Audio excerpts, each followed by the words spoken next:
Assalamualaikum warahmatullahi wabarakatuh. Halo Sobat Hebat Matsa Surba, kembali lagi di kanal YouTube kita MTS Surya Buana Malang bersama saya Bu Hurin Wardani Fitroti dalam mata pelajaran Bahasa Indonesia. Sebelum kita memulai pembelajaran pada video kali ini, marilah kita bersama-sama berdoa terlebih dahulu. Semoga apa yang akan kita pelajari hari ini akan membawa manfaat dan juga keberkahan untuk kita semua. Bismillahirrahmanirrahim. Raditu billahi rabbah wa bil islami dina wa bi Muhammadin nabiyyan wa rasula. Rabbi zidni ilma warzuqni fahma waj'alni min ibadika shalihin.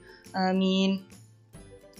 Baik Sobat Hebat, pada video pembelajaran kali ini hal yang akan kita pelajari ialah langkah-langkah menulis teks cerpen.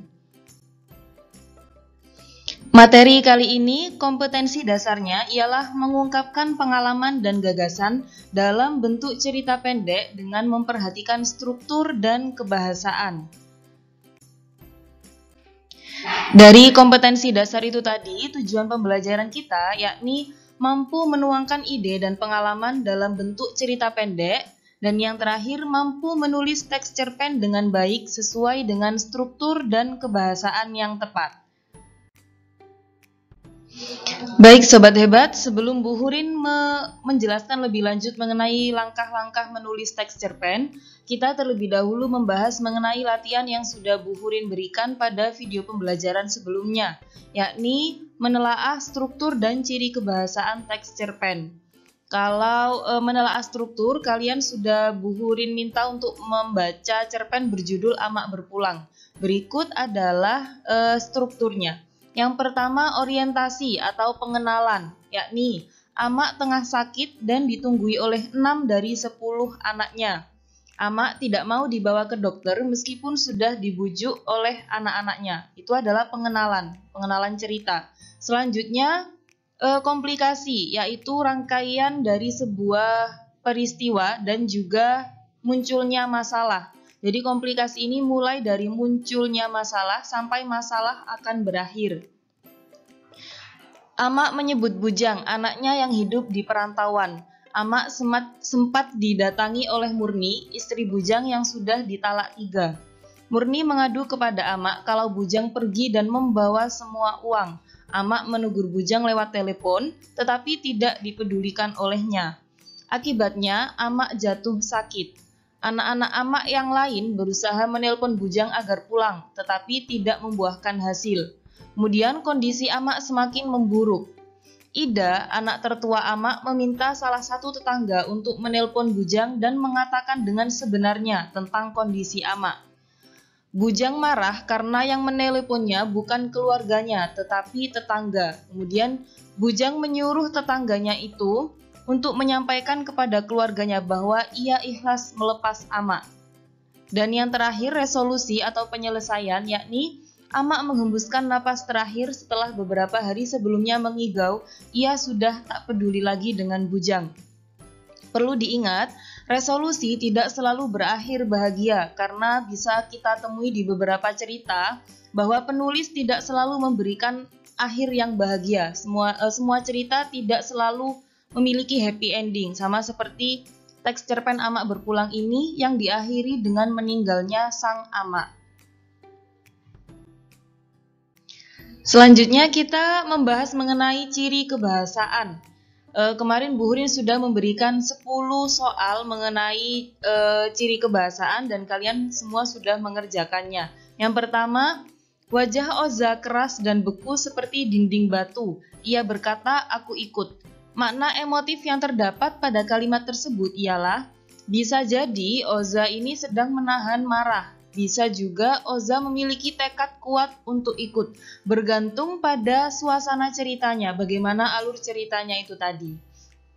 Kemudian yang kedua, untuk menyatakan marah yang lebih ekspresif dan deskriptif adalah wajahnya merah padam, bahkan urat-urat di dahinya pun muncul saat ia meninggikan suaranya di depan kami.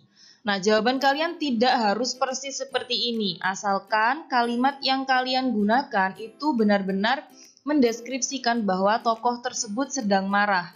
Kalau kalimat yang Bu Hurin pakai ini ada kata wajahnya merah padam, kemudian urat-urat di dahinya muncul, dan meninggikan suara. Itu menunjukkan kalau si tokoh aku marah. Soal yang ketiga, mulut berlian tiba-tiba berasa keluh. Maksud kalimat tersebut adalah tidak bisa berkata-kata. Berlian, entah ini berlian saking sedihnya atau saking terkagetnya, maka berlian tidak bisa berkata-kata. Soal yang keempat, Haniful baru saja kehilangan pekerjaannya. Sesampai di rumah, dia mendapat kabar bahwa ayahnya jatuh sakit. Tak hanya itu, adiknya yang berusia 7 tahun juga tengah menangis karena kelaparan. Reaksi Haniful adalah, ia tertawa, tawa yang membungkus lara. Maksud kalimat yang bercetak miring adalah menertawakan kemalangan diri sendiri. Maksudnya, Haniful ini merasa bahwa hidupnya tertimpa banyak musibah. Saking banyaknya, dia hanya bisa tertawa. Dia miris dengan kehidupannya sendiri. Pertanyaan kelima, matahari berada di atas ubun-ubun membuat Zahira kepialu. Kalimat tersebut mengandung arti siang hari yang sangat panas. Kita bisa tahu dari kalimat matahari berada di atas ubun-ubun, berarti saat sedang terik-teriknya. Soal yang keenam, Haikal sudah jauh dari rumah. Keterasingan tiba-tiba menggigit dirinya. Kalimat tersebut cocok untuk menggambarkan perasaan kesepian atau kekosongan. Soal selanjutnya, bulan sudah bertahta dengan anggun, didampingi selaksa bintang seperti serpihan-serpihan permata di sekelilingnya. Kalimat tersebut menunjukkan latar waktu malam hari, karena kita tahu ada bulan dan ada bintang. Berarti sudah jelas latar waktunya adalah malam hari. Soal yang ke-8, bahagia ini terlalu besar, dada Ahza berasa penuh. Kalimat yang cocok untuk melanjutkan kalimat tersebut adalah, bahkan rasanya detak jantungnya pun berdegup 2 kali lebih cepat. Kedua sudut bibirnya terangkat naik. Kalimat yang kalian gunakan tidak harus sama dengan yang Bu Hurin gunakan, asalkan kalimat tersebut mendeskripsikan bahwa Ahza sedang merasakan kebahagiaan yang amat sangat luar biasa. Soal selanjutnya, Nafara menghitung detik demi detik yang berjalan. Sesekali dia membuang napas panjang dan menggigit bibirnya. Jemarinya tak bisa berhenti mengetuk-ngetuk meja. Penantiannya sejak 2 jam lalu masih belum membuahkan hasil. Kalimat tersebut menggambarkan perasaan seseorang yang sedang gelisah atau resah. Di kalimat terakhir, penantiannya sejak 2 jam lalu masih belum membuahkan hasil. Berarti ini Nafara sedang menunggu sesuatu yang tidak pasti. Maka dari itu dia merasa resah. Karena resah itulah dia tidak bisa berhenti untuk mengetuk-ngetuk meja, menggigit bibirnya, membuang napas panjang. Itu adalah tanda-tanda bahwa seseorang sedang gelisah atau resah.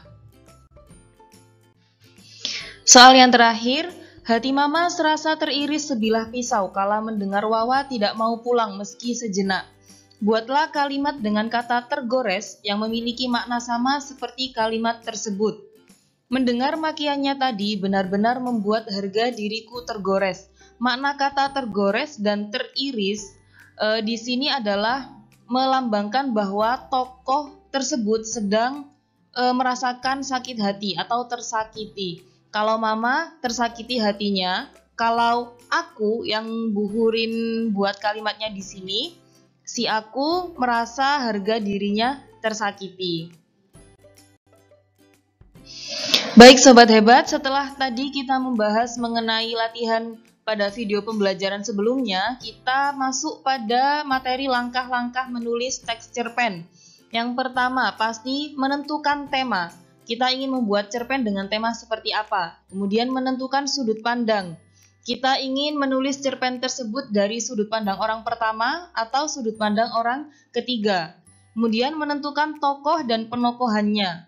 Menentukan latar, kemudian menyusun kerangka alur cerita. Menyusun kerangka alur ini hanya sebagian secara garis besar saja. bagaimana ceritanya akan berjalan. Kemudian mengembangkan kerangka tersebut menjadi teks cerpen utuh. Dan yang terakhir, ini langkah yang tidak kalah penting, yaitu menyunting teks cerpen yang sudah ditulis. Jadi setelah kalian menulis teks cerpen, kalian baca kembali untuk disunting atau dikoreksi. Saat menyunting, apa saja yang harus diperhatikan? Yang pertama, kesalahan tulis atau ketik, atau biasa kalian sebut dengan typo. Kemudian ejaan katanya, misalnya bernapas, yang benar kan pakai P, bukan bernafas. Itu termasuk ejaan kata. Kemudian pilihan kata atau diksi. Diksi ini misalnya seharusnya menggunakan kata menengok, bukan melihat. Itu termasuk diksi. Kemudian keefektifan kalimat. Nah, ini sebenarnya tidak terlalu saklek seperti teks-teks ilmiah, karena ini adalah teks cerpen atau teks sastra. Jadi keefektifan kalimat di sini yang penting kalimat tersebut tidak membingungkan pembaca. Dan yang terakhir, keterpaduan paragraf, maksudnya antara paragraf yang satu dengan paragraf yang lain itu masih berkesinambungan, tidak membahas hal yang sangat berbeda jauh. Itu yang dimaksud keterpaduan paragraf. Baik Sobat Hebat, yang terakhir Bu Hurin ingin Sobat Hebat semuanya berlatih menulis cerpen. Ini sudah Bu Hurin siapkan lagu dan puisinya atau temanya. Jadi kalian sumber inspirasi menulis cerpennya dari lagu atau puisi ini. Lagunya bisa memilih Firza tentang rindu, Raisa lagu untukmu, atau Tulus manusia kuat. Sedangkan puisinya bisa puisinya Wiji Tukul tanpa judul, puisi Sapardi Djoko Damono dongeng Marsina, dan yang terakhir Talbiah dalam Kesendirian karya Gusmus. Caranya kalian bisa mendengarkan lagu tersebut berulang kali atau membaca puisi tersebut berulang kali. Kalian pahami dulu isinya, kalian dalami maknanya, kemudian kalian susun kerangka cerita yang akan kalian tulis dari lirik lagu ataupun puisi yang kalian pilih. Misalnya kalian memilih lagunya Firza tentang rindu, itu kan menceritakan bahwa ada seseorang yang merindukan orang terkasihnya. Misalnya kalian tokohnya itu nanti adalah tokoh aku, merindukan ayahnya yang sudah berpulang. Nah, misalnya dalam cerita tersebut si tokoh aku sedang kilas balik atau flashback kenangan-kenangan dia dengan ayahnya, mulai dari dia kecil sampai ayahnya meninggal. Jadi si tokoh aku hanya bisa mendoakan ayahnya lewat sholat, kemudian hanya bisa memanggil nama ayahnya tanpa ada yang menyahuti.